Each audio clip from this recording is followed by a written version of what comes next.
निजातपुरा में सुने मकान का ताला तोड़कर चोरी की वारदात करने वाले दो बदमाशों को पुलिस ने 24 घंटे के अंदर ही गिरफ्तार किया है। एक बदमाश की पत्नी को भी आरोपी बनाया गया है। तीनों की निशानदेही पर 10 लाख रुपए नगद और 5 लाख के आभूषण भी बरामद किए गए हैं। 4 जनवरी को निजातपुरा में रहने वाले विपिन पाटनी के मकान में चोरी की वारदात होना सामने आई थी। कोतवाली थाना पुलिस ने प्रकरण दर्ज कर सीसीटीवी कैमरों के फुटेज देखे थे। दो बदमाशों की पहचान होने पर गिरफ्तारी के प्रयास शुरू किए गए और पांड्या खेड़ी के रहने वाले शाहरुख पिता आमिर और गांधीनगर निवासी कुलदीप पिता जगदीश मोरे को हिरासत में लिया गया। दोनों से पूछताछ करने के बाद पुलिस ने चोरी के 10 लाख रुपए नगद और 5 लाख कीमत के आभूषण बरामद कर लिए। पूछताछ के दौरान शाहरुख की पत्नी राधिका उर्फ मुस्कान को भी गिरफ्तार किया गया है। शाहरुख ने पत्नी को चोरी के आभूषण ठिकाने लगाने के लिए दिए थे। 24 घंटे में चोरी का खुलासा होने पर एसपी प्रदीप शर्मा ने कोतवाली थाना पुलिस टीम को 20,000 का इनाम देने की घोषणा भी की है। ये 24 घंटे में हमारी कोतवाली की टीम ने एक बड़ी चोरी का खुलासा किया है। पाटनी जी हैं निजातपुरा के रहने वाले, 3 तारीख को शादी में गए थे। 4 की रात में जब ये लौटे तो इन्हें पता चला इनके घर में चोरी हुई है। तत्काल इन्होंने कोतवाली में सूचना दी, हमारी टीम सक्रिय हुई और इसमें 2 लोगों को इसने गिरफ्तार करने में सफलता हासिल की। एक शाहरुख जो पांड्या खेड़ी का है और एक कुलदीप फुरफो जो चिमनगंज का रहने वाला है। इनके पास से करीब 10 लाख से ज़्यादा कैश और 5 लाख से ज़्यादा चांदी और सोने के आभूषण बरामद किए गए। इसमें ये जो शाहरुख है इसकी पत्नी ने 2 नाम रखे हुए, राधिका और मुस्कान। ये दोनों नाम से जो चोरी का सामान होता था इसको साइफन ऑफ या सेल ऑफ करने का प्रयास करती थी। इससे पास से भी करीब 3 लाख रुपए कैश बरामद किया गया। तीनों को गिरफ्तार किया गया है, तो अभी रिमांड ली जा रही है। इन्होंने कुछ अन्य चोरियां जीवाजीगंज क्षेत्र और केडी गेट में करना कबूला है, तो उसके संबंध में भी रिमांड पर पूछताछ की जाएगी और मुझे पूरी उम्मीद है कि इसमें और भी सामान बरामद किया जाएगा।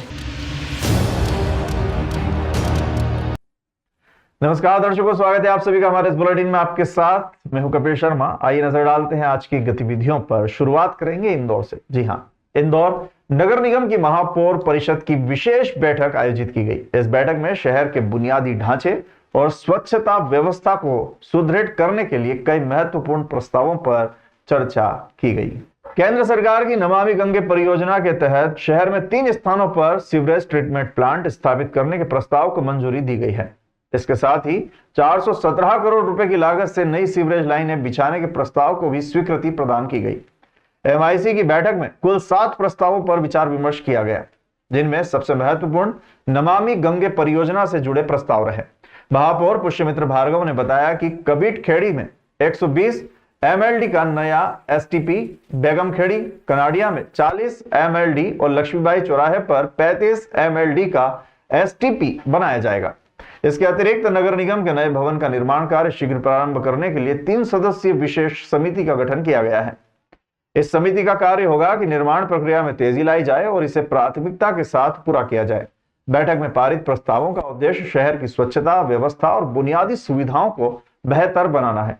नमामि गंगे परियोजना के तहत प्रस्तावित एसटीपी के माध्यम से गंदे पानी के शोधन और उपयोग को बढ़ावा दिया जाएगा, जिससे पर्यावरण संरक्षण और जल पुनर्चक्रण की दिशा में महत्वपूर्ण कदम उठाए जा सकें। भारत सरकार के नमामि गंगे विभाग और माननीय प्रधानमंत्री जी की यशस्वी योजना जो गंगा को और नदियों के शुद्धिकरण को लेकर है, उस माध्यम से मध्य प्रदेश सरकार के गाइडेंस में, डॉक्टर मोहन यादव जी के गाइडेंस में इंदौर में 550 करोड़ की लागत से जो 3-4 एसटीपी हमको मिले थे, उनके सैंक्शन करने का हमने काम किया है ताकि एजेंसी जल्द ही इस पर काम शुरू कर सके। तो इस माध्यम से 4 अलग अलग स्थानों पर नमामि गंगे के तहत 120 एमएलडी का कबीट खेड़ी पर, 40 एमएलडी का बेगम खेड़ी कनाडिया पे, 35 एमएलडी का लक्ष्मीबाई वीआईपी रोड पर एसटीपी प्लांट लगाने का काम हमने आज सैंक्शन किया है, जो नदी शुद्धिकरण के साथ साथ रहवासियों को भी सीवरेज ड्रेनेज लाइन कनेक्ट करने का अवसर देगा।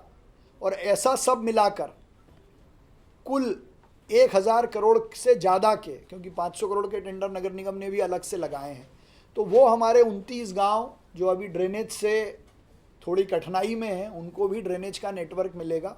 तो ये बड़ी उपलब्धि इंदौर को मिली है।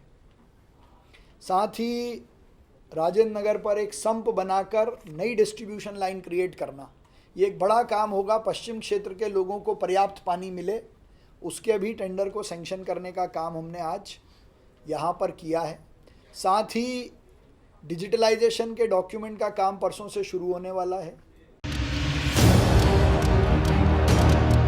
हैदरपुर नेपानगर मार्ग पर स्कूली बच्चों से भरा वाहन दुर्घटनाग्रस्त, 7 बच्चे और चालक घायल। दरअसल हिवरा के पास आज सुबह एक बड़ा हादसा हुआ जब स्कूल के बच्चों को लेकर जा रहा एक वाहन अनियंत्रित होकर दुर्घटनाग्रस्त हो गया। इस घटना में 7 बच्चों और वाहन चालक को चोटें आई हैं। सभी घायलों को तुरंत सिविल अस्पताल केंद्र में भर्ती कराया गया, जहां उनका इलाज जारी है। स्थानीय लोगों का कहना है कि यह मार्ग पहले भी कई हादसों का शिकार हो चुका है। बावजूद इसके प्रशासन की लापरवाही से यहाँ की सड़कें और यातायात व्यवस्था बदहाल बनी हुई है। नागरिकों ने इस घटना पर आक्रोश जताया, अधिकारियों से जल्द सुधारात्मक कदम उठाने की मांग की।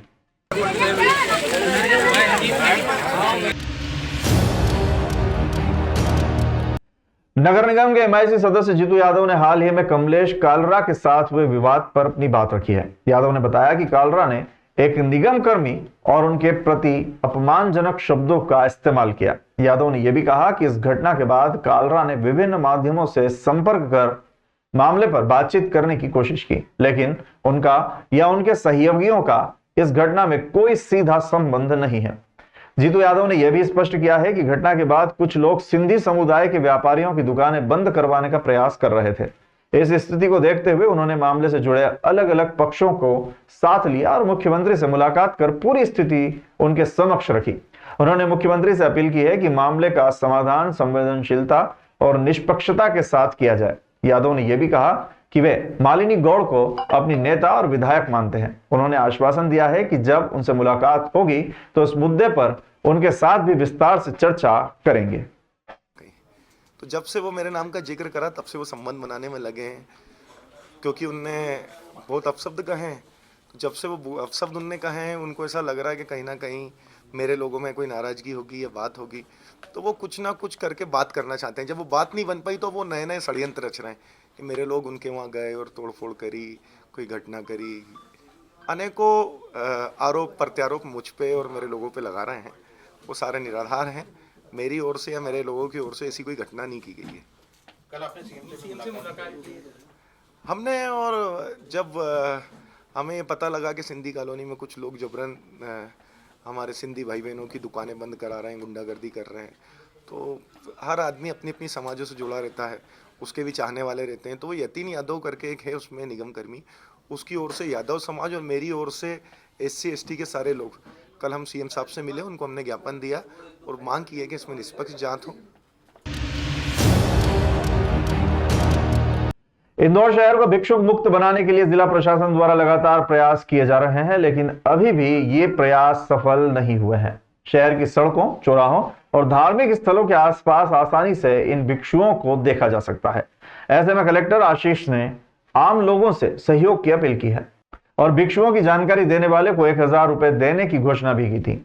सोमवार को कलेक्टर आशीष सिंह ने भिक्षावृत्ति रोकने में मदद करने वाले 6 व्यक्तियों को 1000 का इनाम प्रदान किया। इन 6 लोगों ने अपनी सक्रियता के साथ भिक्षावृत्ति को रोकने में महत्वपूर्ण योगदान दिया।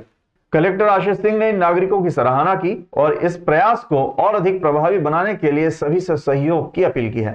कलेक्टर आशीष सिंह की माने तो अलग अलग इलाकों में 200 से अधिक शिकायतें मिली थी, जिसकी जांच कराई गई है और जो शिकायतें सही पाई गई है वहां से भिक्षुकों को रेस्क्यू कर पुनर्वास केंद्र भेजा गया। भारत का प्रथम भिक्षावृत्ति से और भिक्षुक मुक्त शहर बनाने के लिए प्रयासरत हैं और इस हेतु बहुत ही सिस्टमेटिक ढंग से काम किया जा रहा है। विगत 1 साल से हम लोगों ने पहले पूरा सर्वे किया, लगभग 3-4 हज़ार लोगों को हमने समझाइश दी। जो लोग हमको मिले उनको हमने रोजगार से जोड़ा, बच्चों को जो है जो संबंधित संस्थान थे उसमें हम लोगों ने रेस्क्यू करके भेजा। उनको जीवन यापन संबंधित कोई समस्याएं ना आए इसके लिए एक आश्रम से हम लोगों ने कनेक्ट कराकर वहाँ पर इन लोगों को रिहेबिलिटेशन इनका वो किया, प्रारंभ किया। हम लोगों ने जो देखा है उसमें जो ये भिक्षावृत्ति है उसके पीछे बहुत सारे शोषणकारी एलिमेंट्स भी जो है वो करते हैं, काम करते हैं। वो भी एक चीज़ हमारे संज्ञान में आई जिसको देखते हुए हमें और अधिक ज़रूरी लगा कि इसको पूरी तरीके से ख़त्म करना आवश्यक है। इसी क्रम में हमने एक आदेश भी निकाला जिसमें कि चूंकि भिक्षा अगर कोई व्यक्ति दे रहा है तो वो भी कहीं न कहीं भिक्षावृत्ति को प्रोत्साहित कर रहा है, वो भी अपराध की श्रेणी में आता है। इसका एक प्रतिबंधात्मक आदेश भी निकाला है जिसके तहत अगर कोई भिक्षा देता पाया गया तो उसके खिलाफ भी प्रकरण दर्ज किया जाएगा। इसके साथ साथ चूंकि अमूमन ये देखा गया है कि जब तक अभियान चलता है तब तक तो सारी चीज़ें ठीक चलती हैं, लेकिन जैसे ही थोड़ी सी नज़र हटती है, अभियान ख़त्म होता है, वापस ये सब चीज़ें वापस चालू हो जाती हैं। ऐसा ना हो इसके लिए हम लोगों ने एक इंसेंटिव स्कीम चलाई है। एक सम्मान राशि रखी 1000 रुपये की। अगर कहीं पर कोई भिक्षावृत्ति करता देखा जाता है और उसकी सूचना हमको एक विशेष नंबर पर मिलती है तो हम लोग 1000 रुपये की सम्मान राशि उस व्यक्ति को देके अगर वो सही पाई जाएगी। लगभग जब से हमने ये अनाउंस किया है 200 के आसपास हमको कॉल आई हैं और उनमें से लगभग 12 शिकायतें जो हैं वेरीफाई भी हुई हैं। उन्हीं में से 12 में से जो 6 लोग आ जाए थे उनको हमने 1000 रुपये की सम्मान राशि भी दी है।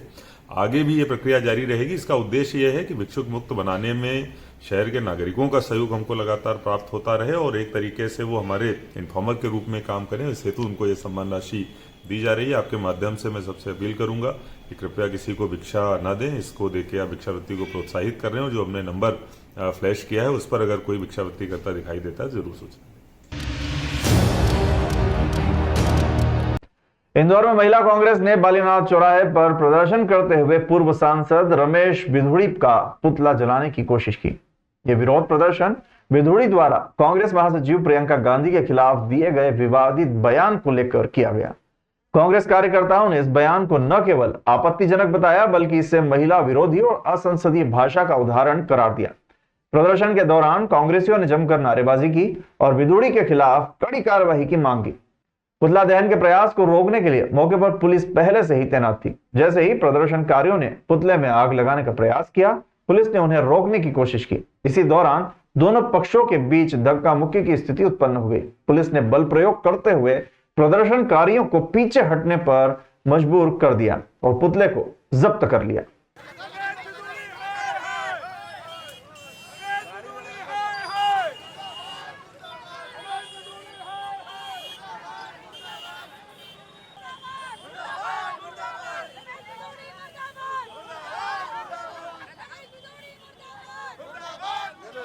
रमेश बिधूड़ी जी जिन्हें विधानसभा का टिकट दिया है हमारी बीजेपी सरकार ने, नरेंद्र मोदी ने ऐसे व्यक्ति को टिकट दिया है जो आए दिन गालियों का प्रयोग करते हैं। अभी उनका ऐसा चरित्र सामने आया है जो उन्होंने प्रियंका गांधी जी के लिए टिप्पणी की।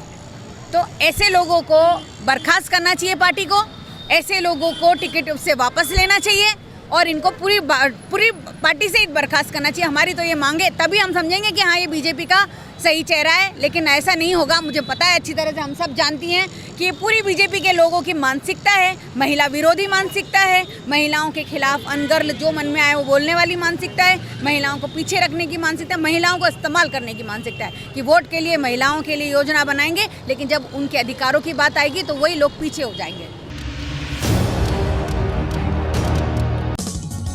विदेश गांव शहर सब पे नजर, सबकी खबर, नया रूप है नए है रंग, सबको समेटे अपने संग। आपका अपना शहर का सपना दैनिक अवंतिका, दैनिक अवंतिका, दैनिक अवंतिका।